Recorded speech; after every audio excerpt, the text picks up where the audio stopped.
Now let's talk about technology. Technology.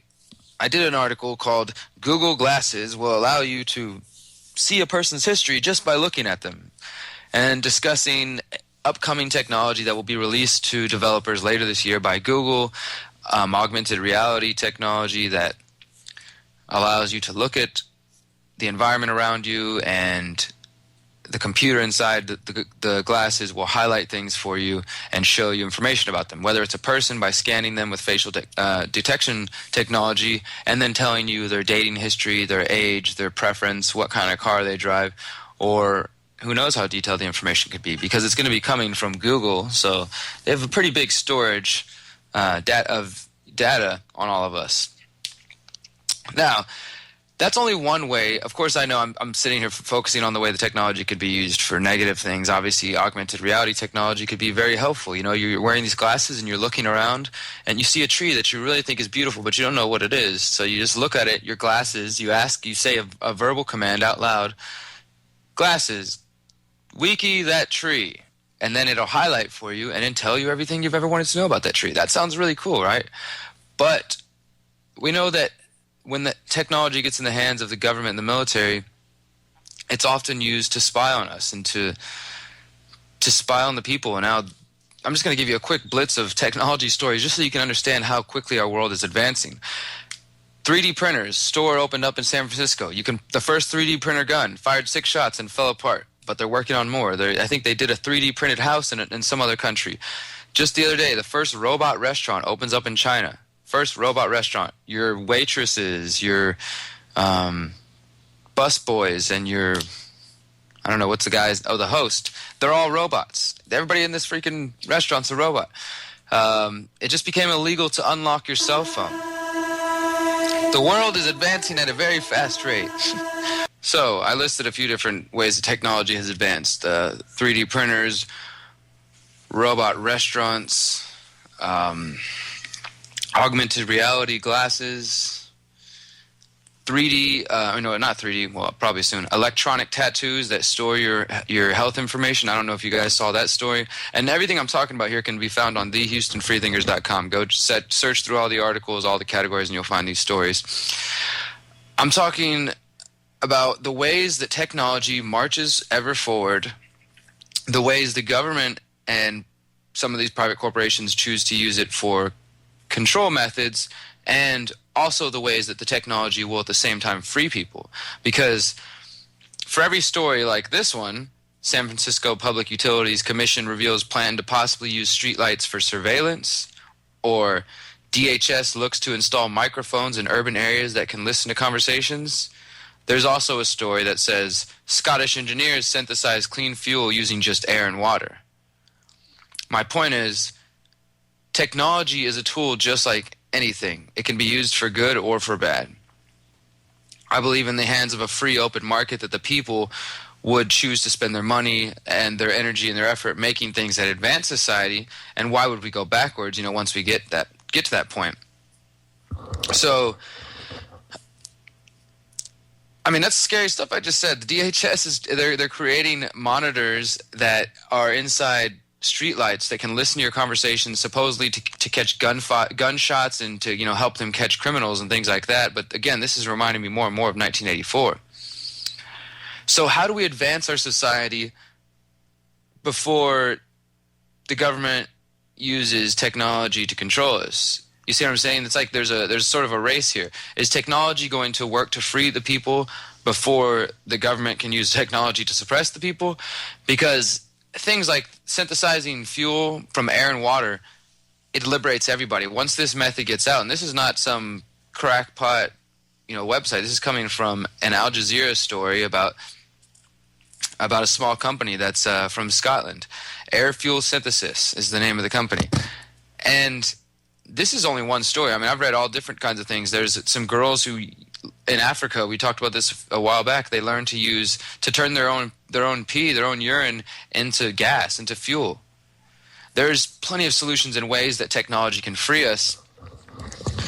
It's just about getting the people free so that we can get the technology out of the hands of the government and the state first. Which leads me into the discussion, agorism. So you've heard me talk about agorism if you're new to the show, you may not know what agorism means. Agorism, as in the agora being Greek for the marketplace, the place where people come together to congregate, to do business. Agorism, that term, was originally coined in the late 70s, early 80s by Samuel Konkin. He wrote a book called The New Libertarian Manifesto, where he outlined the ideas of creating an agorist society and different methods to achieve it. He did this in the format of first stating where we are now, which is statism, where our goal is, an agorist society. The methods to be used, his ideas on methods to be used, and the eventual goal, which would be an agorist society. So what does it mean to be agorist? Agorism is what was called left libertarian. The term is still used somewhat, but again, the left to right connotations are really kind of lost these days. People don't really know what they mean anymore, and they sort of don't matter. But it used to be called left libertarian. It's more of also called market anarchists. What agorism essentially means is, first, it's the same. It's going along with the ideas of voluntarism, creating a voluntary society, a society where people can choose to live free however they want, to create mutual aid groups. Communities could decide how they'd want to live, if they want to have socialized health cares or libertarian values or whatever they want, as long as they're not infringing upon each other. And so you'd have a number of communities, and these communities could still be within bigger states, that choose to still work together. So it's not going to be chaos and broke down like everybody thinks just because we're not the big United States. There's still ways to make this happen. So that's creating a voluntary society. Agorism is the economic theory and the actual practice of getting there, and in Samuel Konkin's eyes. And it's one that I've only heard the term in the past couple years, but coincidentally, my activism and the work of the Houston Freethinkers has naturally gone in the direction of agorism. So what is agorism? What is counter-economics? Counter-economics deals with creating alternative institutions to compete with the state. Everybody knows the government hates competition. Well, we know we can't, at this point, outgun them. I mean, especially when they're trying to take away our guns, and they have tanks and drones and heat-seeking missiles and phones that listen to everything you say and self-report, all this kind of stuff. We're outnumbered and outgunned on that end. But Samuel Konkin's idea was that we could outcompete them. We could create alternative institutions that would work to delegitimize the state. So you do this in a number of ways. You create barter networks, you create alternative currencies, you create community health cares. You just, wherever you see the government doing something and failing at it, you do something better, create something better. And so what I love about agorism is that it's a new philosophy, it's a new idea. 20 or 30 years is really this idea of counter-economics. I mean, people have been doing it forever. It's just never really been called this. But what it requires is for you, the individual, to take responsibility. That's why I love it, because there's no dependence on the state or anyone else. It takes you first to work on yourself, to value yourself and value your community enough to give a damn to want to do this and to put in all this effort. But I also believe once we create these systems, which are happening around the country, and Konkin outlined the situation. He said, we have full statism, and there's ideas of libertarianism and of agorism. And then once those start to spread, you start to have small pockets of agorism where people are creating, like we do in Houston, the Houston Exchange Network or community gardens, and just different ways that are starting to compete with the state, and where people are starting to have to give the state less money and less energy and slowly choking it out. And then, these pockets would grow, and we would eventually get to the place where agorism and these ideas have now become the norm, and there's pockets of statism. And what I love about agorism is it's a new philosophy. It's still being written. That means me and you can create what it means. I mean, there's really only one book and a few essays around it. There's definitely people who are interested in agorism. I don't want to downplay saying that nobody knows about agorism, but it's a philosophy of action, anarchy, agora, and action. That is, in short, agorism.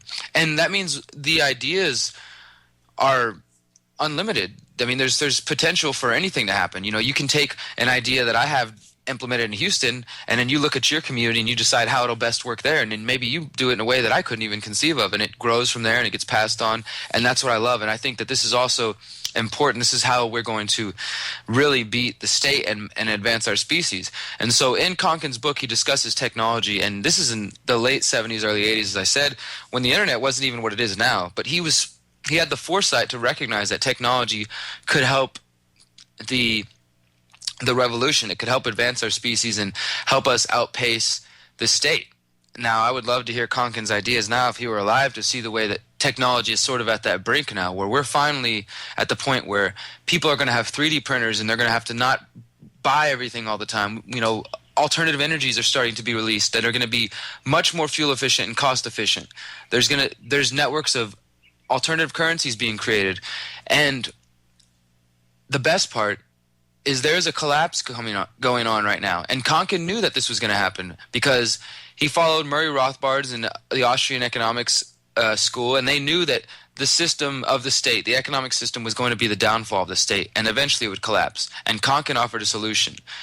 And I'm here to present that solution and to show you what I can do with it, and hopefully see you take it on in your own life and create something amazing and awesome, because technology can free us in many ways. It also can separate us from nature, and that's something else that I'm going to discuss at a later time. Instead of relying on the state, our enemy, the state, we empower ourselves by educating ourselves, then by working on our doubts, our fears, our insecurities, growing as adults, as empowered people, and then spreading that message so those around us can do the same. And then from there, we'll recognize that we don't need the state and that we're free. Stay tuned. We'll be right back. Agorism for me has become a philosophy of living, of life, of action, because it is just that. It's action. You can talk about it for a while, but if you really believe that these things are supposed to happen, you have to do something about it. You have to make them happen. It's a philosophy of action. Remember, like I said, anarchy, agora, action. Anarchy being self-rule, agora being the marketplace, the community, the exchange taking place. Action being you creating it.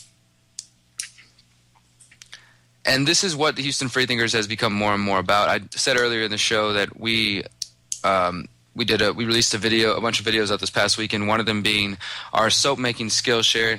The other part of Agorism that we do is known as the Skillshare. Skillshare being just that, sharing skills. It's evolved into our free school that we offer, where anyone can come to use the Freethinker house that we live in, and where we have our screenings and where we do these classes. Anybody can come here and teach a skill, whether it's home brewing, soap making, canning vegetables, bread making, bike maintenance, Spanish, online social network security.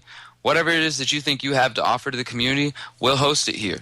And that way, we're empowering each other. And that's agorism. That's anarchy in action. That's taking steps to free ourselves and to lessen our dependence on the state so that we can be free. Because, if you live free and if you think free, you will be free.